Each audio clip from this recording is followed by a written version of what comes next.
Hello friends, welcome to crazy knowledge Guru. इस video में हम लोग इतिहास का काफ़ी इम्पोर्टेंट चैप्टर प्रागैतिहासिक काल का अध्ययन करेंगे। इस वीडियो को पूरा देखने के बाद इस चैप्टर से आपका सारा डाउट क्लियर हो जाएगा। तो चलिए फ्रेंड्स, समझते हैं। फ्रेंड्स, पहले इतिहास को समझते हैं। किसी व्यक्ति, समाज या देश से संबंधित महत्वपूर्ण घटनाओं, तथ्यों आदि का कालक्रमिक विवरण इतिहास कहलाता है। भारतीय इतिहास को अध्ययन के अनुसार 3 भागों में बांटा गया है। प्राचीन भारत, एंशियंट हिस्ट्री, मध्यकालीन भारत, मेडिवल हिस्ट्री, आधुनिक भारत, मॉडर्न हिस्ट्री।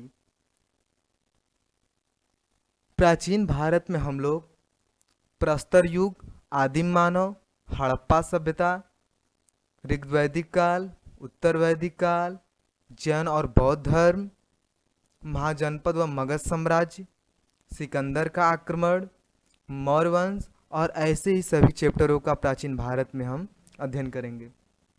मध्यकालीन भारत में अरबों का आक्रमण, तुर्कों का आक्रमण, दिल्ली सल्तनत में गुलाम वंश, खिलजी वंश, तुगलक वंश, सैयद वंश और लोदी वंश और मुगल साम्राज्य। और इसी तरह हम लोग मध्यकालीन भारत में सभी चैप्टरों का अध्ययन करेंगे।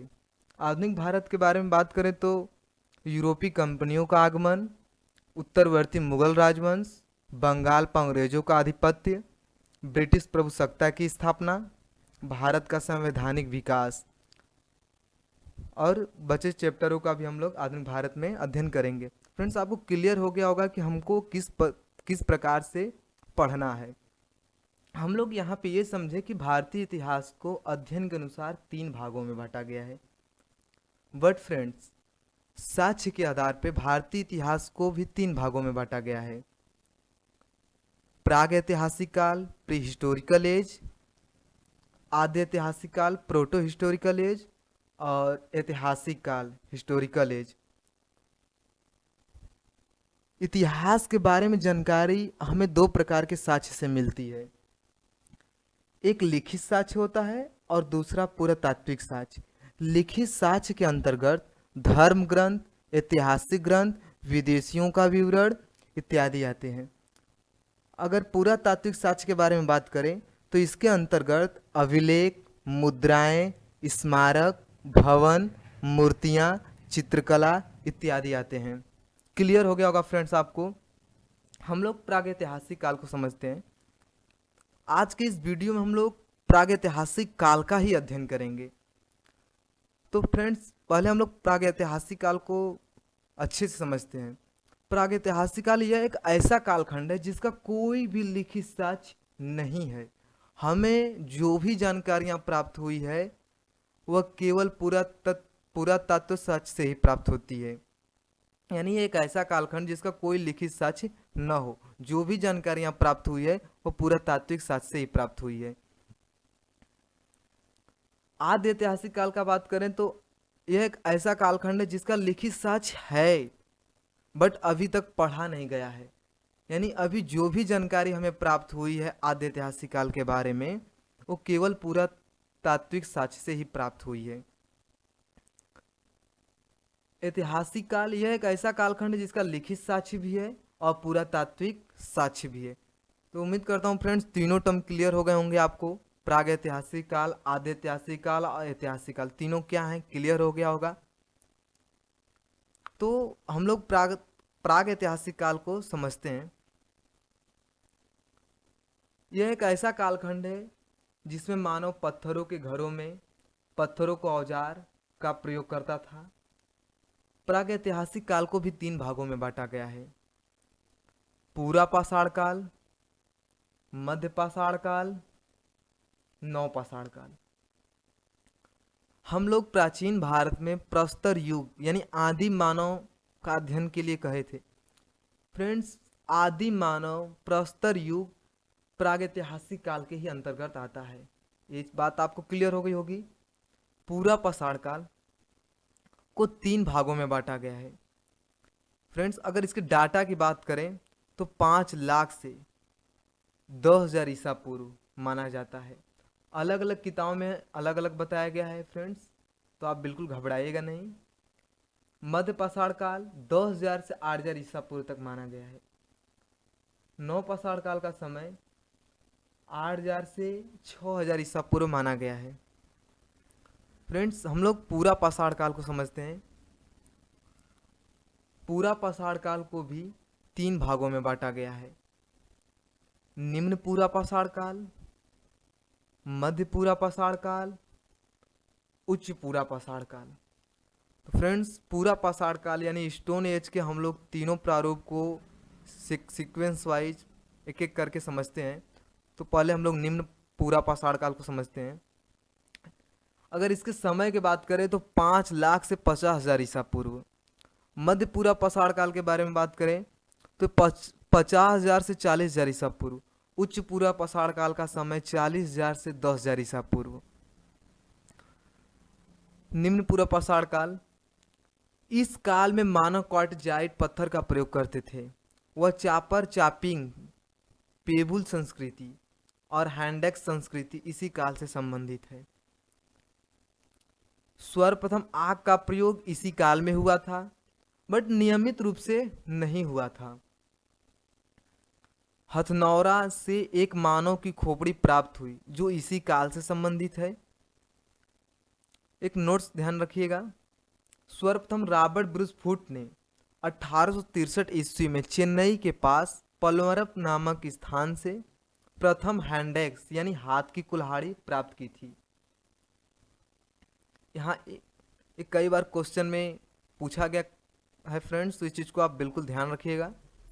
नेक्स्ट समझते हैं। रॉबर्ट ब्रूस फुट एक अंग्रेज थे जो भूवैज्ञानिक व पुरातत्ववेत्ता थे। यहाँ से भी क्वेश्चन बना है, तो ध्यान में रखिएगा फ्रेंड। नेक्स्ट समझते हैं हम लोग मध्य पूरा पाषाण काल। फलक उपकरण की अधिकता के कारण इस काल को फलक संस्कृति कहा जाता है।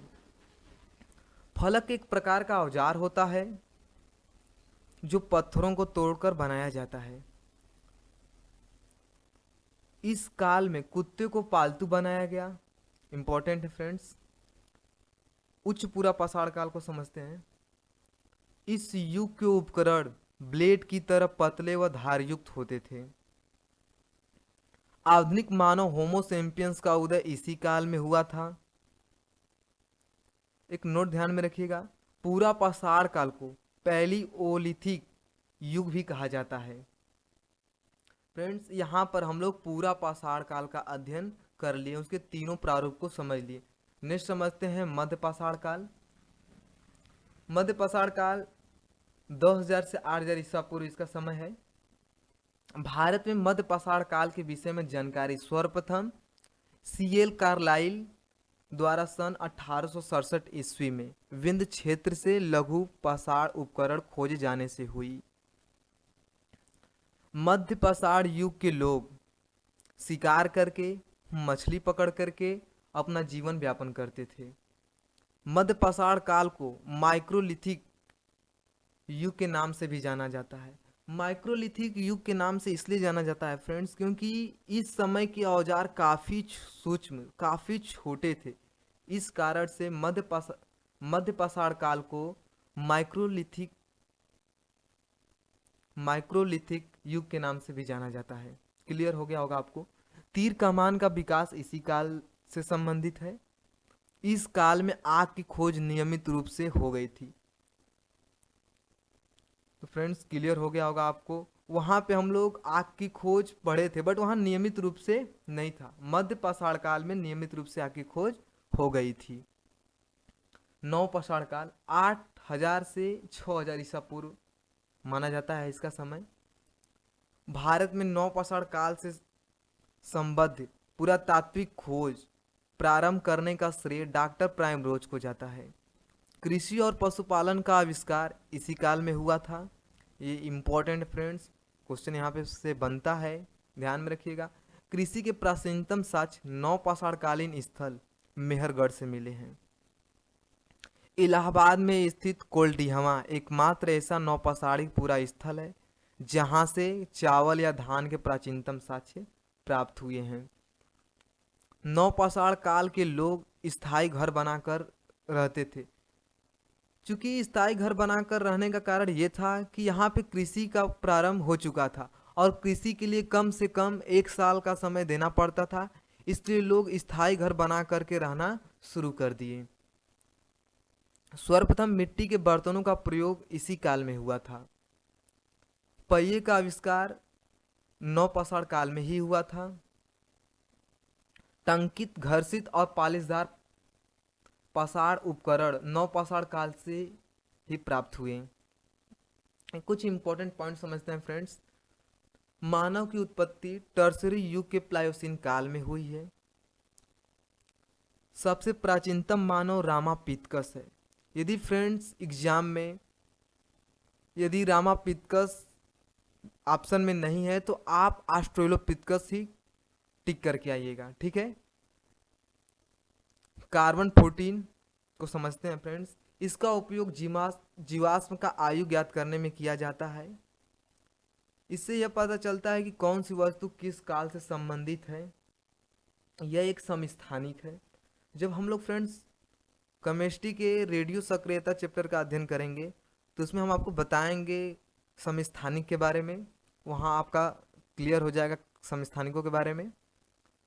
मानव द्वारा खोजी गई पहली धातु तांबा है।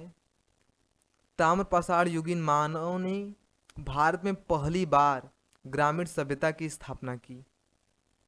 नवपाषाण कालीन स्थल बुर्ज होम से मालिक के साथ कुत्ते के दफनाने के साक्ष्य मिले हैं।